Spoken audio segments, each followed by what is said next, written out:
Chapter 22. And they continued 3 years without war between Syria and Israel. And it came to pass in the 3rd year that Jehoshaphat the king of Judah came down to the king of Israel. And the king of Israel said unto his servants, Know ye that Ramoth in Gilead is ours? And we be still, and take it not out of the hand of the king of Syria? And he said unto Jehoshaphat, Wilt thou go with me to battle to Ramoth Gilead? And Jehoshaphat said to the king of Israel, I am as thou art, my people as thy people, my horses as thy horses. And Jehoshaphat said unto the king of Israel, Inquire, I pray thee, at the word of the Lord today. Then the king of Israel gathered the prophets together, about 400 men, and said unto them, Shall I go against the Ramoth Gilead to battle, or shall I forbear? And they said, Go up, for the Lord shall deliver it into the hand of the king. And Jehoshaphat said, Is there not here a prophet of the Lord besides, that we might inquire of him? And the king of Israel said unto Jehoshaphat, There is yet one man, Micaiah, the son of Imlah, by whom we may inquire of the Lord. But I hate him, for he doth not prophesy good concerning me, but evil. And Jehoshaphat said, Let not the king say so. Then the king of Israel called an officer, and said, Hasten hither Micaiah, the son of Imlah. And the king of Israel and Jehoshaphat the king of Judah sat each on his throne, having put on their robes, in a void place in the entrance of the gate of Samaria, and all the prophets prophesied before them. And Zedekiah the son of Kenaanah made him horns of iron, and he said, Thus saith the Lord, With these shalt thou push the Syrians, until thou have consumed them. And all the prophets prophesied so, saying, Go up to Ramoth Gilead, and prosper, for the Lord shall deliver it into the king's hand. And the messenger that was gone to call Micaiah spake unto him, saying, Behold now, the words of the prophets declare good unto the king with one mouth. Let thy word, I pray thee, be like the word of one of them, and speak that which is good. And Micaiah said, As the Lord liveth, what the Lord saith unto me, that will I speak. So he came to the king, and the king said unto him, Micaiah, shall we go against Ramoth Gilead to battle, or shall we forbear? And he answered him, Go, and prosper, for the Lord shall deliver it into the hand of the king. And the king said unto him, How many times shall I adjure thee that thou tell me nothing but that which is true in the name of the Lord? And he said, I saw all Israel scattered upon the hills, as sheep that have not a shepherd. And the Lord said, These have no master, let them return every man to his house in peace. And the king of Israel said unto Jehoshaphat, Did I not tell thee that he would prophesy no good concerning me, but evil? And he said, Hear thou therefore the word of the Lord. I saw the Lord sitting on his throne, and all the host of heaven standing by him on his right hand and on his left. And the Lord said, Who shall persuade Ahab, that he may go up and fall at Ramoth Gilead? And one said on this matter, and another said on that matter. And there came forth a spirit, and stood before the Lord, and said, I will persuade him.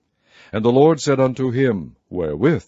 And he said, I will go forth, and I will be a lying spirit in the mouth of all his prophets.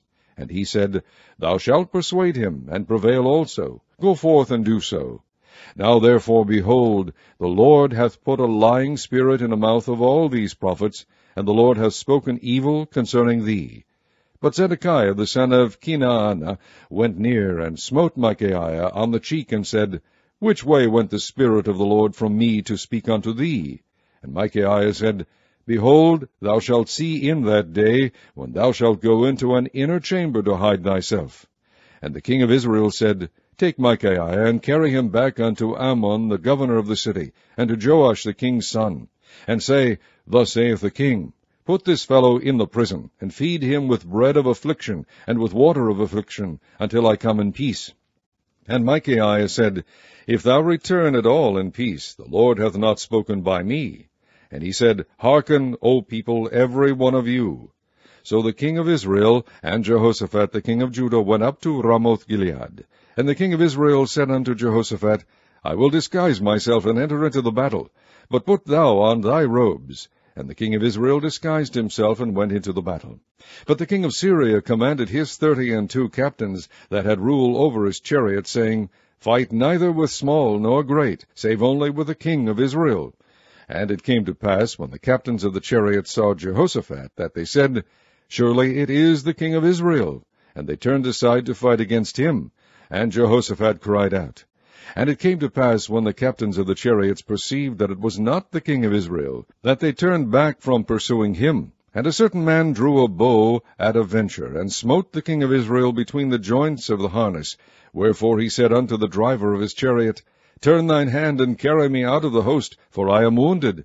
And the battle increased that day, and the king was stayed up in his chariot against the Syrians, and died at even, and the blood ran out of the wound into the midst of the chariot. And there went a proclamation throughout the host about the going down of the sun, saying, Every man to his city, and every man to his own country. So the king died, and was brought to Samaria, and they buried the king in Samaria. And one washed the chariot in the pool of Samaria, and the dogs licked up his blood, and they washed his armor, according unto the word of the Lord which he spake.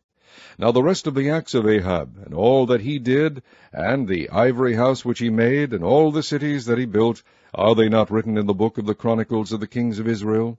So Ahab slept with his fathers, and Ahaziah his son reigned in his stead. And Jehoshaphat the son of Asa began to reign over Judah in the 4th year of Ahab king of Israel. Jehoshaphat was 35 years old when he began to reign, and he reigned 25 years in Jerusalem. And his mother's name was Azubah, the daughter of Shilhi. And he walked in all the ways of Asa his father. He turned not aside from it, doing that which was right in the eyes of the Lord. Nevertheless the high places were not taken away, for the people offered and burnt incense yet in the high places. And Jehoshaphat made peace with the king of Israel. Now the rest of the acts of Jehoshaphat and his might that he shewed, and how he warred, are they not written in the book of the Chronicles of the kings of Judah? And the remnant of the Sodomites, which remained in the days of his father Asa, he took out of the land. There was then no king in Edom. A deputy was king. Jehoshaphat made ships of Tarshish to go to Ophir for gold, but they went not, for the ships were broken at Ezion-Geber. Then said Ahaziah the son of Ahab unto Jehoshaphat, Let my servants go with thy servants in the ships. But Jehoshaphat would not. And Jehoshaphat slept with his fathers, and was buried with his fathers in the city of David his father, and Jehoram his son reigned in his stead. Ahaziah the son of Ahab began to reign over Israel in Samaria the 17th year of Jehoshaphat king of Judah, and reigned 2 years over Israel. And he did evil in the sight of the Lord, and walked in the way of his father, and in the way of his mother, and in the way of Jeroboam the son of Nebat, who made Israel to sin. For he served Baal, and worshipped him, and provoked to anger the Lord God of Israel, according to all that his father had done.